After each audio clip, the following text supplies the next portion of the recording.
Santa Clotilde. Reina y viuda. 540. Memoria libre. 3 de junio. Aquí estoy, escribía Sidonio Apolinar, en medio de pueblos melenudos, obligado a escuchar el lenguaje del germano y a aplaudir con gesto violento el canto del borgoñón, alto de 7 pies, que salta, lleno de vino, agitando sus cabellos untados con manteca amarga. Aquí llega el sajón de ojos azules, firme en el mar, vacilante en la tierra, el antiguo sicambro de occipucio rasurado y ademán de vencido, y el érulo vagabundo de mejillas bedouces, que disputan el color a las algas marinas. Todas estas naciones se empujaban unas a otras, saqueaban, incendiaban y pasaban sembrando ruinas. Fuera, sangre y despojos; en su casa, tragedias familiares. Allí, en Ginebra, estaba el rey de los borgoñones, Gondebaldo, alma feroz, indiferente al olor de la sangre. Uno tras otro, había hecho matar a todos sus hermanos, y ahora reinaba tranquilo. Pero a su lado crecía una de las primeras flores con que la barbarie invasora iba a perfumar los jardines de Cristo. Era Clotilde, sobrina del rey. Su padre había muerto a traición, el cuerpo de su madre había sido llevado por las aguas, y la espada había cegado la vida de sus hermanos. Solo quedaba ella, y allí vivía, en el palacio, entre picas y escudos, vigilada por el rey y execrada por Aredio, primer ministro del reino. Todos en torno suyo eran arrianos, pero ella había abierto su corazón a Jesucristo. Lloraba sin cesar, en parte de dolor y en parte de impotencia frente a los asesinos de su familia. Tempestades de odio se agitaban en su pecho, pero el infortunio empezaba a hacerla comprender la belleza de la resignación y de la mansedumbre. Cuando los grandes salones servían en fiestas y relumbraban con joyas de mujeres y corazas de guerreros, ella se refugiaba en la capilla o buscaba la compañía de los pobres y los atribulados.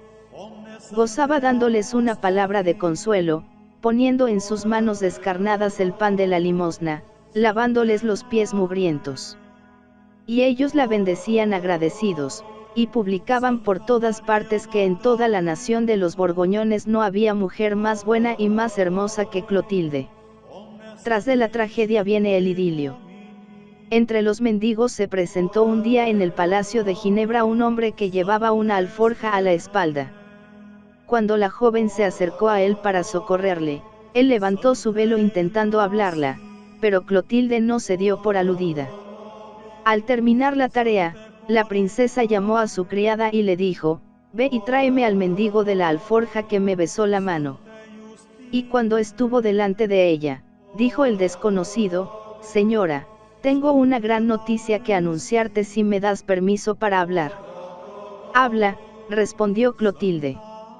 Y él dijo: «Clovis, rey de los francos, me envía a ti». Otras veces ha hecho llegar su mensaje al rey Gondebaldo, pero sin resultado alguno, por eso he tenido que vestir este disfraz. Mi rey ha oído hablar de tu desgracia y tu belleza, y quiere casarse contigo. Aquí tienes el anillo que te envía». Clotilde quedó un momento suspensa, pero luego una gran alegría brilló en su rostro, y se apresuró a despachar al viajero, diciéndole: «Toma mi anillo y estos 100 sueldos para ti, vuelve a tu señor, y dile que si quiere tomarme por esposa, envíe cuanto antes sus embajadores a esta ciudad». Diríase una página arrancada a un canto de la Odisea. El mensajero parte, se duerme en el camino, un falso camarada le roba la alforja en que llevaba el anillo de la princesa, pero, apresado y azotado, se ve en la necesidad de devolver la joya. Llegan a Ginebra los embajadores de Clovis, y Gondebaldo vacila entre el odio y el temor. Vence el temor a los ejércitos francos, y los embajadores, después de presentar un sueldo y un dinero, según se acostumbraba en los esponsales, se llevan a la princesa. Caminan en un carro tirado por 2 bueyes negros, y, naturalmente, Clotilde encuentra que no van con bastante rapidez. Quiere llegar cuanto antes, y además teme la vuelta de Aredio, que ha ido a Constantinopla y que pudiera hacer cambiar la resolución de Gondebaldo. Salta a un alazán, y la pequeña tropa traspone valles y montañas. Aredio, entretanto, ha desembarcado en Marsella, ha llegado a la corte y ha dicho a su amo: acuérdate que asesinaste al padre de esa muchacha, que ataste una piedra al cuello de su madre y la precipitaste a un pozo, que hiciste desaparecer a sus hermanos, y que Clotilde podrá utilizar el poder de los francos para vengarse. Aterrado el rey, mandó a su escolta en persecución de la joven, pero ya era tarde. Clotilde había entrado en su nuevo reino. Sus primeras palabras al verse en salvo fueron estas: Dios omnipotente, gracias te doy porque veo el comienzo de la venganza que debo a mis padres y a mis hermanos. Las pasiones de su naturaleza salvaje se juntaban en la doncella con la mansedumbre de las costumbres cristianas. Su corazón había aceptado el Evangelio generosamente, pero aún no había llegado a comprenderle. Aún no sabía que el instinto de la venganza, ley inexorable entre los pueblos bárbaros, era contrario a su nueva fe. Pero no se transforma en pocos años el corazón de una raza, y la Iglesia ha podido canonizar a aquella princesa porque ha visto la generosidad de sus esfuerzos. Clotilde encontró a Clovis en Villiri, cerca de Troyes. La mansión real no tenía nada del aspecto militar de los castillos de la Edad Media. Era una vasta construcción rodeada de pórticos de arquitectura romana. En torno se hallaban dispuestos los alojamientos de los oficiales del palacio, bárbaros y romanos, y los de los jefes de tribu que se habían alistado con sus guerreros en la guardia del rey. Otras casas de apariencia más humilde estaban ocupadas por hombres y mujeres que servían en toda clase de oficios: tejedores, orfebres, curtidores, bordadores, alfareros y fabricadores de armas. El joven príncipe, de 20 años a la sazón, caminaba en medio de los suyos como un semidios. El oro, dice Sidonio Apolinar, relampagueaba en su vestido de escarlata y de seda blanca, su cabellera y su tez tenían el brillo de sus arreos. Rodeábanle sus compañeros con las piernas desnudas, los pies cubiertos de pieles de fieras, sus túnicas cortas de diversos colores, sus picas de doble punta y sus escudos de bordes de plata. Clotilde halló en todos respeto y cariño. Tenía el arte de imponerse por la dulzura y por la bondad. El rey, dice Gregorio de Tours, la amaba apasionadamente. Había, sin embargo, una cosa que entristecía su alma de cristiana sincera: en torno suyo solo oía hablar del gigante Ymer, cuyo cráneo había servido para formar el cielo, de Odín, padre de los dioses, de Thor, la divinidad de las victorias, de Frigga, la primera de las diosas guerreras que tiñen sus labios con sangre de batallas, y de las 500 puertas del paraíso germánico. Los magos y los adivinos cruzaban solemnemente las amplias galerías, ofrecían libaciones y echaban sus conjuros sobre las almas bélicas. Clotilde huía de todas aquellas abominaciones, buscando la doctrina de los sacerdotes de Cristo. Muy de tarde en tarde aparecía en la corte un anciano de talla prócer, de larga barba y de bondadosa mirada. Era Remigio, obispo de Reims. La reina le escuchaba sin cansarse nunca, y al despedirse de él decía siempre lo mismo: Padre, rezad por él, es el hombre más noble del mundo, es digno de que Dios le haga el don de la fe. Habíase convertido en una catequista, abrazada por un santo celo. A las damas, a los magnates y a los domésticos les hablaba de su Dios con convicción de iluminada. A su marido le decía: no esperes socorro de tus dioses, no son más que oro, piedra y madera.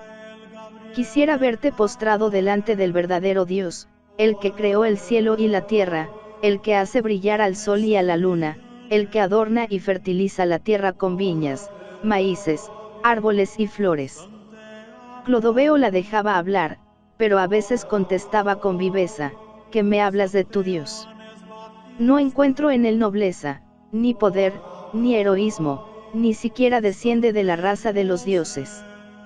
Entretanto, la reina tuvo su primer hijo, y a fuerza de ruegos logró permiso de su marido para bautizarle con toda solemnidad. Y sucedió que al poco tiempo se murió el niño. Lleno de cólera, decía entonces Clodoveo a su mujer: tu Dios no vale para nada, si le hubiéramos dedicado a nuestros dioses, ellos le habrían salvado. Y Clotilde contestaba dulcemente: pues mira, yo doy gracias al Criador de todas las cosas, que se ha dignado llamar a su reino a un hijo de mis entrañas. Estos argumentos no convencían del todo al rey pagano, pero al poco tiempo sucedió el encuentro de los francos y los alemanes en el campo de Tolbiac, 498. El día se presentaba aciago para las huestes de Clodoveo, ya habían sido rechazadas, ya retrocedían en desorden, cuando su rey, súbitamente inspirado, levantó los ojos al cielo, pronunciando aquellas palabras famosas: Jesucristo, Dios de Clotilde, si es verdad que proteges a los que te invocan, ayúdame en esta hora terrible. Un momento después la suerte de las armas había cambiado, los alemanes fueron deshechos, su rey tendido en el campo y sus leudes obligados a pedir la paz.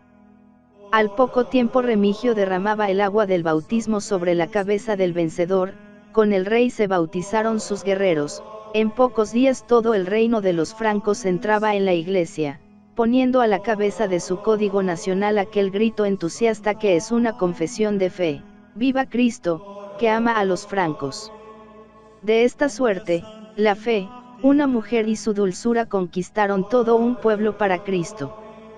Clotilde había realizado su grande obra, su corazón se llenaba de alegría al ver cómo la bendición de Dios descendía sobre su nueva patria. El pueblo franco se robustecía, aumentaba cada día la gloria de su marido, y la terrible Francisca, la espada de sus guerreros, triunfaba en todas las fronteras.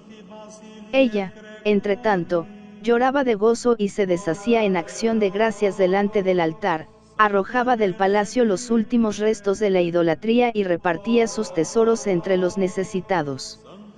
Al morir su mando, en 509, ya no piensa más que en entregarse por completo a Dios. Asidua en las limosnas, dice Gregorio de Tours, en las vigilias infatigable, perfecta en la castidad, era honrada por todos a causa de la grandeza de su vida. No parecía una reina, sino una monja. Iba de París a Tours y de Tours a París, visitando constantemente a sus dos santos patronos, Martín y Genoveva, adornando y enriqueciendo con regia esplendidez el templo de la Virgen y dejando ante el altar del confesor sus joyas, sus lágrimas y sus fervientes oraciones. A su lado caminaban siempre dos nietecitos, hijos de su hijo mayor, que había sido muerto en una batalla. El pueblo gozaba viendo a la Santa Abuela acompañada de aquellos adolescentes, que no acertaban a separarse de ella. Pero un destino terrible aguardaba a los regios vástagos. Fue una tragedia semejante a otras que Clotilde había presenciado siendo niña en el Palacio de Ginebra. La reina estaba en París, y allí se habían reunido también sus dos hijos Childeberto y Clotario, que se habían repartido el reino de Clodoveo. Venían, así habían hecho creer a la gente, para restablecer en el trono a los jóvenes príncipes. Y un día Clotilde recibió este mensaje: envíanos a los niños para que sean levantados sobre el pavés. Llena de alegría, ella les dio de comer y de beber, les vistió sus túnicas más hermosas, y después de abrazarles muchas veces, envióles juntamente con sus preceptors y la escolta de muchachos que jugaban y estudiaban con ellos. Id, les dijo, si os veo reinar, me olvidaré de la muerte de mi hijo Clodomiro. Poco después llega a su presencia un senador, uno de aquellos hombres, con alma de esclavo, que sirven para asociarse al crimen o para atarse a la gleba. Mostrando unas tijeras y una espada desnuda, dice a la anciana: oh reina gloriosa, tus hijos, nuestros señores, desean conocer tu voluntad en lo que se refiere a los pequeñuelos. ¿Quieres que se les corten los cabellos con estas tijeras o que se les degüelle con esta espada? Cortar la cabellera a un franco era hacer de él un paria, condenarle a la infamia y a la deshonra. Llena de terror, cegada por la cólera, mirando alternativamente la espada y las tijeras, sin darse cuenta de lo que decía, respondió: si mis nietos no han de reinar, quiero verlos muertos antes que rasurados. Y, deshecha en llanto, entró en la Basílica de Santa Genoveva, junto a la cual vivía, y cayó exánime junto al altar. Entretanto, la sangre de los niños manchaba el Palacio de las Termas, antigua residencia de Juliano el Apóstata. Realizad vuestro proyecto, había dicho el senador a sus amos, la reina me ha dado su aprobación. Cloitario entonces tomó al mayor de los príncipes, le arrojó en tierra y le hundió su cuchillo en el costado. Al oír los gritos del herido, su hermano se arrojó a los pies de Childeberto, y abrazando sus rodillas, le decía sollozando: oh buen padre, auxíliame para que no hagan conmigo lo que han hecho con mi hermano. Childeberto rompió a llorar y dijo: déjame esta vida, dulce hermano mío, y yo te daré en cambio todo lo que quieras. Pero Clotario respondió: arroja al pequeño, o te mato a ti en su lugar. Eres tú el instigador del crimen, y ahora quieres hacer que falte a mi palabra. Childeberto rechazó al niño, y Clotario hizo con él como había hecho con su hermano. El dolor venía a ensombrecer los últimos días de aquella madre desgraciada y a purificar y subyugar por completo aquel corazón fuerte y noble, arrancando de él los últimos resabios de la barbarie. Por su origen, Clotilde era violenta, impetuosa, ardiente, como Brunilda, la heroína de la epopeya germánica, pero la gracia puso en su vida las más puras esencias del Evangelio.